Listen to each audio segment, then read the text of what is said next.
Hello students, good morning to you all. How was your Sunday? I hope that you all are very well today and you did your homework also. Students, तो fourth chapter हम लोगों ने start कर दिया था अपने last lecture में और उसके अंदर हम लोगों ने कंप्लीट कर लिया था प्लानिंग की फीचर्स, इम्पोर्टेंस और लिमिटेशंस को। और उसके बाद हमने सीखा था प्रोसेस ऑफ प्लानिंग। तो बच्चों मैं आपको बता दूं कि जो प्रोसेस ऑफ प्लानिंग है ये बहुत ही इंपॉर्टेंट टॉपिक है और ये 4 to 6 मार्क्स में कभी स्ट्रेट फॉरवर्ड क्वेश्चंस भी आ जाते हैं इसके ऊपर कि प्लानिंग की प्रोसेस डिफाइन करो, क्या प्लानिंग की प्रोसेस में कुछ स्टेप्स हैं, वो स्टेप्स क्या क्या हैं, ठीक है ना। तो पूरी प्रोसेस बहुत ज़्यादा इंपॉर्टेंट है फ्रेंड्स, ठीक है। और ऐसी काफ़ी सारी प्रोसेस से रिलेटेड जो कॉन्सेप्ट्स हैं वो इस नोटबुक में हैं और वो सारे ही बहुत ज़्यादा इंपॉर्टेंट है। तो मैं आपको बता दूं कि जो प्लानिंग की प्रोसेस है वो बहुत इंपॉर्टेंट है, तो इस पर आपने बहुत ज़्यादा ध्यान देना है। दूसरा, अगर इस चैप्टर में से कोई केस स्टडी बनती है, ठीक है ना, इस चैप्टर में से एग्जाम में आपके कोई केस स्टडी बनती है तो उसमें जो चीज़ें आएंगी वो आएंगे types of plan. Types of plan कुछ आपके 7 से 8 प्लान्स हैं जो कि आएंगे और उन टाइप्स में से आपको केस स्टडी में ढूंढना होगा कि कौन सा प्लान यहाँ पर फॉलो हो रहा है। उस प्लान को ढूंढकर उसका नाम लिखना होगा और उस प्लान को एक्सप्लेन करना होगा। तो उसके लिए आपको आना चाहिए कि क्या तो प्लान है, टाइप्स ऑफ प्लान क्या क्या है और दूसरा क्या उनके मतलब है। तो ये सारी चीजें आपको आनी चाहिए, तभी आप प्लान से रिलेटेड केस स्टडीज को ढंग से कर पाओगे। तो उससे आज का लेक्चर स्टार्ट करने से पहले मैं आपको बता दूं कि आज हम लोग टाइप्स ऑफ प्लान करने वाले हैं और लगभग 4 से 5 टाइप्स ऑफ प्लान हम लोग एक्सप्लेन करेंगे और आपको मैं रिटर्न वर्क भी दूंगा। आपने क्या करना है, आपने उन पॉइंट्स को अपनी लैंग्वेज में पूरा एक्सप्लेन करना है, ठीक है। उन कॉन्सेप्ट्स को विद एग्जांपल्स आपने समझना है, ये सब आपने काम करना। तो स्टूडेंट्स चलिए अपनी फेयर नोटबुक में हेडिंग डाल लीजिए, आज की डेट चैप्टर नंबर 4 प्लानिंग और फर्स्ट टॉपिक की हेडिंग डालिए types of plans. Clear student? तो आप लोग डेट डाल लीजिए, चैप्टर नंबर 4 प्लानिंग, ठीक है। आज हम सीखेंगे types of plan, types of plan के बारे में कि प्लान के कितने प्रकार होते हैं। बहुत इंपॉर्टेंट है, 4 से 6 मार्क्स का ये एग्जाम में इसकी वेटेज है। क्लियर है स्टूडेंट? चलो, तो सबसे पहला प्लान जो अपने आगे है वो है ऑब्जेक्टिव्स। स्टूडेंट्स क्या होता है ऑब्जेक्टिव मतलब? ऑब्जेक्टिव मतलब आपको सबको पता है लक्ष्य। ऑब्जेक्टिव का दूसरा नाम गोल, ठीक है ना, लक्ष्य आपका, एम, ठीक है, एम, ठीक है बेटा। तो ये कुछ ऑब्जेक्टिव्स के सिमिलर वर्ड्स हैं, ठीक है ना। ऑब्जेक्टिव का मतलब, गोल का मतलब, एम का मतलब, तीनों का मतलब सेम है। इसका मतलब होता है कि गोल, ठीक है, लक्ष्य, ठीक है।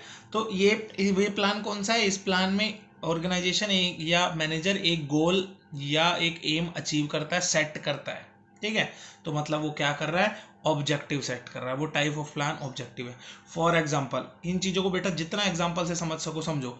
फॉर एग्जाम्पल कि मैं आप अपने घर जाओ, अपने पेरेंट्स से बोलो कि मैंने इस सेशन के अंदर 80% लेकर आना है, इस बार मैंने 80% लेकर आना है। तो 80% फिक्स कर दिया आपने, तो इसका मतलब आपने क्या सेट कर दिया? गोल सेट कर दिया, ऑब्जेक्टिव सेट कर दिया, ठीक है।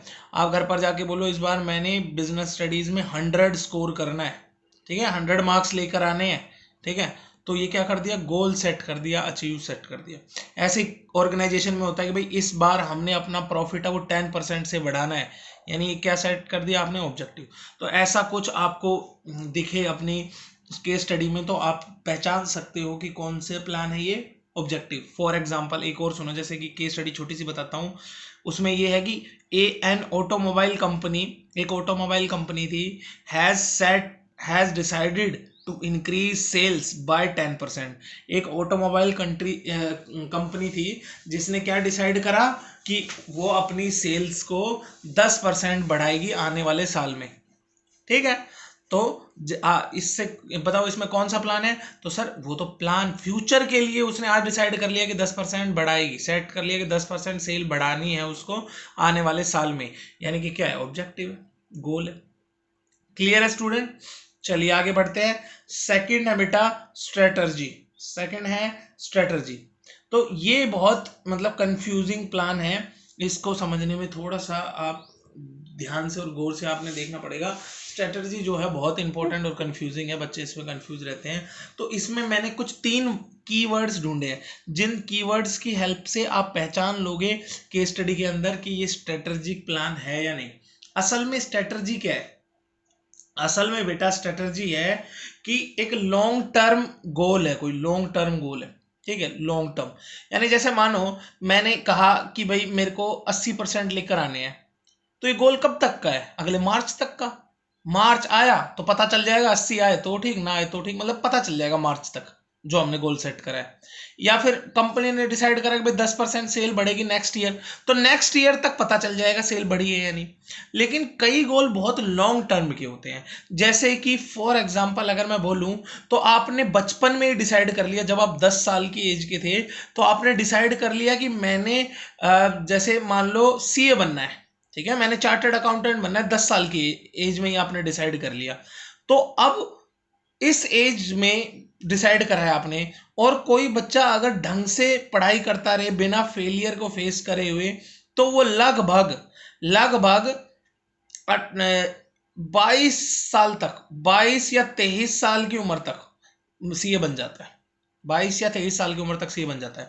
तो आप सोचो कि बताओ 12 साल पहले आपने डिसाइड कर लिया, और अब डिसाइड करने के बाद आप क्या कर रहे हो? उस काम को करने, सीए को बनने के लिए बहुत सारे काम कर रहे हो, ठीक है ना। पहली चीज तो कीवर्ड क्या है? Long term objective. Long term objective यानी कि आपने एक लंबा गोल, लंबा ऑब्जेक्टिव डिसाइड करना है, ठीक है, लंबा ऑब्जेक्टिव। अगर केस स्टडी में लगे कि कोई लंबा ऑब्जेक्टिव हो रहा है, कई साल जिसमें इन्वॉल्व हो रही है, तो मतलब पहला कीवर्ड है ये। तो ये है जैसे हमारे एग्जांपल में कि 10 साल की उम्र में ही आपने ठान लिया कि मैंने सीए बनना है, ऑब्जेक्टिव कर दिया डिसाइड। अच्छा, फिर उस काम को करने के लिए आपने बहुत से छोटे छोटे काम करे हैं, ठीक है। आपने आपने 12th में कॉमर्स ली, ठीक है, आपने उसके बाद बीकॉम ऑनर्स ली, फिर आपने उसके बाद कोचिंग ली कहीं। तो मतलब इस चीज को अचीव करने के लिए आपने बहुत छोटे छोटे काम करे, ठीक है। दूसरा कीवर्ड यानी क्या है? Adopting particular course of action, कि आपने इस काम को करने के लिए कोई पर्टिकुलर एक्शन अडॉप्ट करा है, मतलब आपने कॉमर्स स्ट्रीम लिए, कोई पर्टिकुलर एक्शन अडॉप्ट करा है, ठीक है। ये सेकंड है, adopting particular course of action, ठीक है बेटा, आप क्लियर दिखेगा।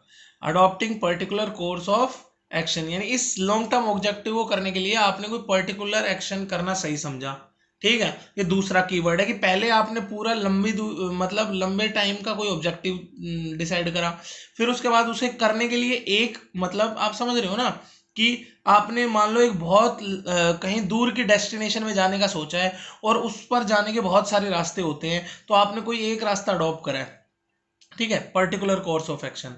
फिर थर्ड कीवर्ड क्या है? थर्ड कीवर्ड की ये है कि अब उस चीज को पाने के लिए जो जो चीजें आपको चाहिए, उस चीज को पाने के लिए जो जो चीजें आपको चाहिए, ठीक है ना, वो आप कर रहे हो, बटोर रहे हो, ठीक है ना। आपको बुक्स चाहिए, आपको मनी चाहिए, पैसा, आपको स्पेस चाहिए, आपको एकांतर में जाके पढ़ाई करनी पड़ेगी, ठीक है ना, आपको स्पेस चाहिए, आपको फैसिलिटीज चाहिए, ठीक है ना, पानी हो गया, खाना हो गया, अच्छा खाना, पानी, फ्रूट्स, फैसिलिटीज चाहिए, और और क्या चाहिए स्टूडेंट्स? बस यही चीजें चाहिए आपको ये अचीव करने के लिए, ठीक है ना। टीचर्स चाहिए अच्छे, सबसे इंपॉर्टेंट, ठीक है ना स्टूडेंट। तो आप इन सब चीजों को इकट्ठा कर रहे हो, तो लिखो allocating resources to achieve objective. तो 3 कीवर्ड बना दिए स्टूडेंट मैंने, कौन कौन से? पहला कीवर्ड क्या है? लॉन्ग टर्म ऑब्जेक्टिव, यानी कि बहुत दूर का मैंने एक ऑब्जेक्टिव डिसाइड कर लिया जो मैंने अचीव करना है। जैसे ऑर्गेनाइजेशन में कर लेते हैं कि भाई हमने क्या करना है, 10 साल तक हमारी कंपनी को मैंने इस पॉइंट से इस पॉइंट तक पहुंचाना है, 10 साल में, 10 ईयर्स में, ठीक है। पहला है ये भाई long term objective, long objective. दूसरा क्या है, अब इसको करने के लिए, इसको पहुंचाने के लिए मैंने कोई पर्टिकुलर मेथड अपनाना पड़ेगा, ठीक है ना। क्या अपनाया मैंने, कस्टमर ओरिएंटेड, कि मैं अब कस्टमर ओरिएंटेड की तरह ही काम करूंगा, मतलब कस्टमर को ही भगवान मारकर काम करूंगा।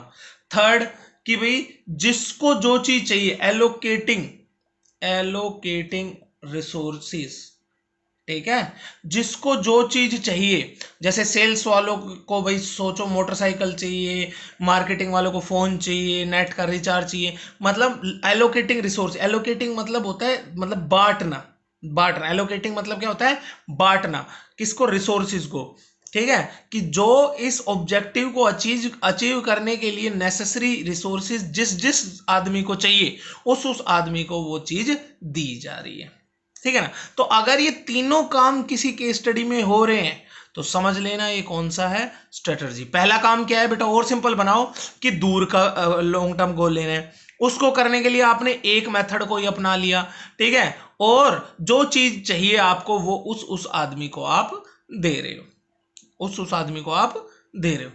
क्लियर है स्टूडेंट, क्लियर है कि नहीं भाई। जैसे मान लो आपने भाई किसी ने सोचना मैंने आर्मी पर्सन बनना है, तो उसने क्या अपनाया कि मैं फिजिकल वर्क करूंगा, ठीक है, आर्मी पर्सन दूर का ऑब्जेक्टिव, उसने बनाया मैं सिर्फ फिजिकल वर्क करूंगा या मैं पढ़ाई करूंगा, उसने ये देख लिया। और तीसरा, जो जो चीजें उसको चाहिए, ठीक है ना, वो चीजें उसको मिल रही है, या जिस जिस आदमी को चाहिए उसे मिल रही है, ठीक है ना। तो ये तीनों काम किसी केस स्टडी में हो रहे हैं, तो मतलब क्या हो रहा है कि स्ट्रेटजी हो रही है। क्लियर है स्टूडेंट। अच्छा, अब बेटा नेक्स्ट है अपना पॉलिसी। नेक्स्ट क्या है, पॉलिसी। पॉलिसी, पॉलिसी को ढंग से समझो। मैं आपको बताता हूं होता क्या है। होता ये है कि सोच के देखो, जैसे मान लो, एग्जांपल समझना, मेरे पास मान लो किसी आदमी ने इंश्योरेंस करवा रखा है, जैसे मान लो स्कूटर का इंश्योरेंस है, ठीक है ना, स्कूटर का इंश्योरेंस है। एक्सीडेंट हो गई स्कूटर, एक्सीडेंट मेरे पास आया, मेरे पास आया, मेरे पास क्या कहता है, मेरे पास आके कहता है, खड़ी कर देता है अपनी स्कूटर की, कहता है भाई एक्सीडेंट हो गई है स्कूटर, और भाई मेरे को ठीक करके दो, ठीक है। अब ठीक करके दो, तो अब क्या होगा बेटा, मैं इसको ठीक कर दूंगा। अब सोच के देखो, मैं इसको ठीक कर दूंगा, इसका, इसमें कोई ये पार्ट टूट रहा था, वो पार्ट टूट रहा था, ये पार्ट टूट रहा था, वो पार्ट टूट रहा था, मैं बिल्कुल इसको चकाचक नई करके दे देता हूँ। और फिर जब मैं बैठ कर अपनी बुक्स में देखता हूँ कि भाई इसको मैंने जो ठीक करा है तो उसमें कितने पैसे लगे हैं, तो मैं डिसाइड करता हूँ भाई इसमें लगे हैं कितने, 15,000 रुपये। कितने लगे हैं स्टूडेंट, 15,000 रुपये। क्लियर है। इंश्योरेंस कंपनी काम कैसे करती है वो सुनो।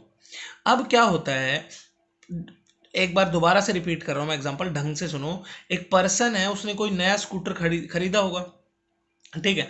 जब उसने नया स्कूटर खरीदा तो उसने इंश्योरेंस लिया, जो नॉर्मली सब लेते हैं इंश्योरेंस। इंश्योरेंस कई प्रकार के होते हैं। फिलहाल उसने इंश्योरेंस लिया, और खरीदने के कुछ दिन बाद इंश्योरेंस पीरियड में, जैसे 1 साल का इंश्योरेंस था, तो इंश्योरेंस पीरियड के अंदर ही उसकी स्कूटी एक्सीडेंट हो गई, ठीक है।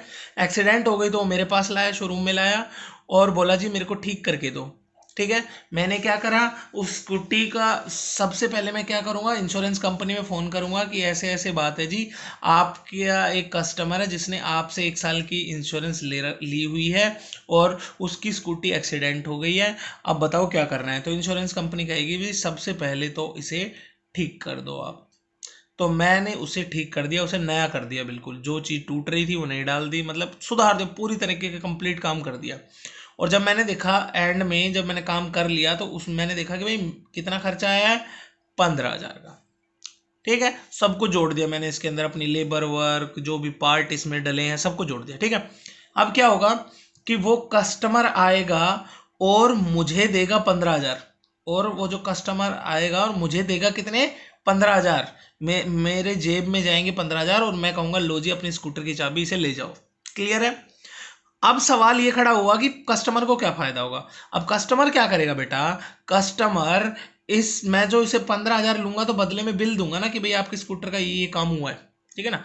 तो ये क्या करेगा, इस बिल को ले जाकर इंश्योरेंस कंपनी में देगा, बोलेगा जी ये देखो आपकी कंपनी से मैंने इंश्योरेंस ले रखा था, और मेरी गाड़ी एक्सीडेंट हो गई, उस पर इतने का खर्चा आया, लाओ मेरे को पैसा वापसी करो, ठीक है। अब क्या होगा, इंश्योरेंस के अंदर जो आदमी बैठा हुआ है, इंश्योरेंस के अंदर जो एम्प्लॉय बैठा हुआ है, वो क्या करेगा, वो सबसे पहले तो इस बिल को लेगा, जो बिल मैंने दिया है उसको 15,000 का, ठीक है, और उस पर्सन का इंश्योरेंस पॉलिसी ओपन करेगा, इंश्योरेंस पॉलिसी ओपन करेगा।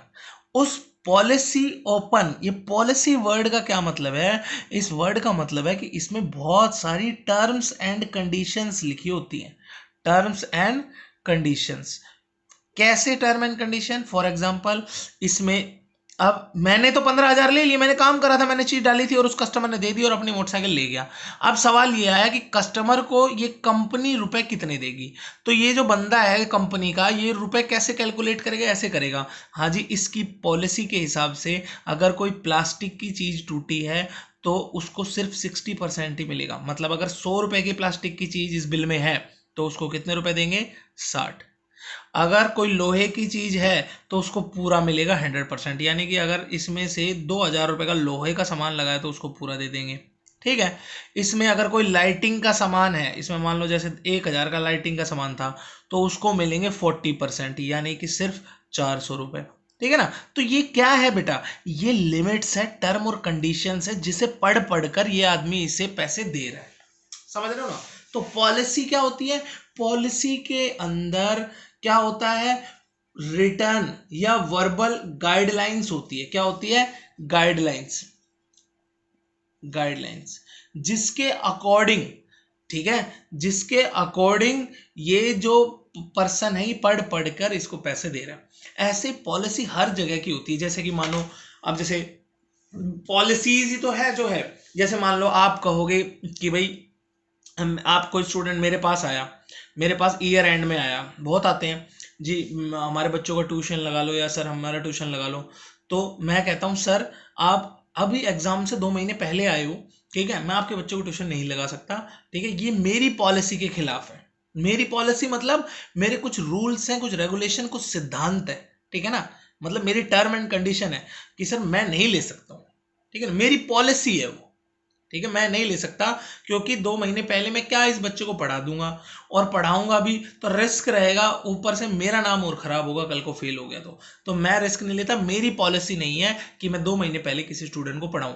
तो बेटा पॉलिसी का मतलब होता है रूल्स और गाइडलाइंस, ठीक है ना, जिसके अकॉर्डिंग रहकर ही काम करती है हर हर चीज, गवर्नमेंट हो गई, ठीक है, ऑर्गेनाइजेशन हो गई, कोई इंप्लॉय हो गया, मैनेजर हो गया, कुछ भी, ठीक है, पॉलिसी से बाहर कोई काम नहीं करता है, समझ रहे हो ना आप। पॉलिसी का मतलब, पॉलिसी कुछ नहीं होती, रिटर्न स्टेटमेंट्स होती हैं, रिटर्न गाइडलाइन होती है, जो तरीके आप समझ लो कि लिमिट होती है, या आप समझ लो बाउंड्री लाइन होती है, बाउंड्री लाइन, कि जिनके अंदर रहकर ही काम करना पड़ता है।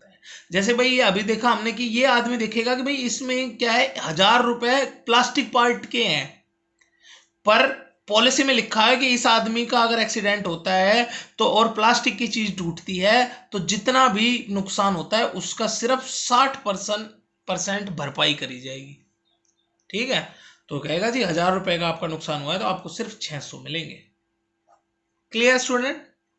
तो पॉलिसी का मतलब ये होता है जनरल गाइडलाइंस। आगे आओ, अगला है बेटा मेथड, अगला है मेथड। मेथड का मतलब इजी आप सब समझते हो, किसी टास्क, एक कोई प्रिस्क्राइब्ड वे होती है किसी टास्क को कंप्लीट करने के लिए, ठीक है, किसी भी टास्क को कंप्लीट करने के लिए कोई प्रिस्क्राइब्ड वे होता है, तरीका, मेथड मतलब तरीका होता है, जो कि अलग अलग होते हैं हर टास्क को करने के लिए, किसी को करने के लिए कुछ तो किसी को कुछ, पढ़ रहे हो पढ़ने का तरीका भी अलग है, पढ़ा रहे हो पढ़ाने का तरीका भी अलग है, खेल रहे हो खेलने का तरीका भी अलग है, काम कर रहे हो काम करने का भी तरीका अलग है। तो मेथड्स मतलब तो होता है प्रिस्क्राइब्ड वे, यानी कि एक रास्ता, ठीक है, डूइंग अ पर्टिकुलर टास्क, किसी पर्टिकुलर टास्क को करने का रास्ता, माध्यम। क्लियर है स्टूडेंट, तो ये है मेथड। नेक्स्ट है बेटा प्रोसीजर। प्रोसीजर आप लोगों ने वर्ड सुना भी होगा और बहुत कॉमन सा वर्ड है। प्रोसीजर मतलब होता है कि काम करना, ठीक है, काम करना स्टेप बाय स्टेप, ठीक है, स्टेप्स को फॉलो कर कर काम करना, ठीक है, एक ऑर्डर से काम करना, ऑर्डर मेंटेन करके काम करना। जैसे भाई चाय बना रहे हो, अब लेट से चाय बना रहे हो तो एक ऑर्डर मेंटेन है। सबसे पहले पानी डालोगे, वाटर, फिर उसके अंदर शुगर डालोगे, ठीक है, फिर उसके अंदर क्या कहते हैं, उसे उबालोगे, बॉईल करोगे, ठीक है, फिर उसके बाद उसमें मिल्क डालोगे। क्लियर है स्टूडेंट? तो ये स्टेप्स ही तो है, प्रोसीजर ही तो है। कई बार क्या होता है, बहुत जल्दी में होते हैं, मान लो कोई जल्दी रिश्तेदार आ गया, कोई काम हो गया जिसमें जल्दी में चाय बनानी है, कोई बॉयल ही नहीं करेगा। कई बार कोई कोई पानी ही नहीं डालेगा, सिर्फ दूध में पत्ती डाल देगा, ठीक है ना। तो प्रोसीजर का मतलब होता है कि किसी काम को स्टेप बाय स्टेप करना, ठीक है ना, ऑर्डरली करना, ठीक है। तो ये होता है प्रोसीजर का मतलब। तो आपको ऐसा लग रहा हो केस स्टडी में कि वहां कोई प्रोसीजर फॉलो हो रहा है, कोई स्टेप्स फॉलो हो रहे हैं किसी काम को करने के लिए, तो आप समझ जाना कि वो क्या, कौन सा प्लान है, प्रोसीजर है। जैसे प्रोसीजर क्या है, पहले आप 7th क्लास में जाओगे, फिर 8th में जाओगे, फिर 9th में, और फिर 10th में, तो ये प्रोसीजर ही तो है, ठीक है। सीए करनी है, सबसे पहले आप फाउंडेशन करोगे, फिर आईपीसीसी करोगे, लेवल 1, फिर लेवल 2, फिर आर्टिकलशिप, फिर सीए फाइनल।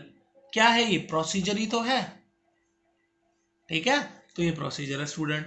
तो ये कुछ चार नहीं सॉरी 4 से 5 आपके मेथड्स थे जो आज हमने कंप्लीट कर दिए हैं, और स्टूडेंट 3 या 4 आपके और रहते हैं, वो हम लोग नेक्स्ट क्लास में कवर करेंगे। और फिर मैं चाहूँगा कि आप सबको मैं इन सब का डिफरेंस करवाऊँ, क्या इन प्लान्स के बीच में डिफरेंस है, ताकि आपको इन टॉपिक्स पर और क्लियरिटी मिले। और दूसरे कुछ कॉन्सेप्ट्स, 2 छोटे छोटे कॉन्सेप्ट्स और है जो बाकी है, तो लगभग इसमें 3 लेक्चर और लगेंगे इस चैप्टर पे, ठीक है, तब हमारा ये चैप्टर कंप्लीट हो जाएगा। तो आज के लिए स्टूडेंट इतना ही, अपना काम करो, और जो भी पॉइंट्स हैं इनको एक्सप्लेन करो क्लास वर्क में देख कर, वो अपनी नॉलेज से या बुक से पढ़कर, ठीक है ना। तो आज के लिए इतना ही है, मिलते हैं नेक्स्ट लेक्चर के साथ, तब तक के लिए बाय बाय, टेक केयर।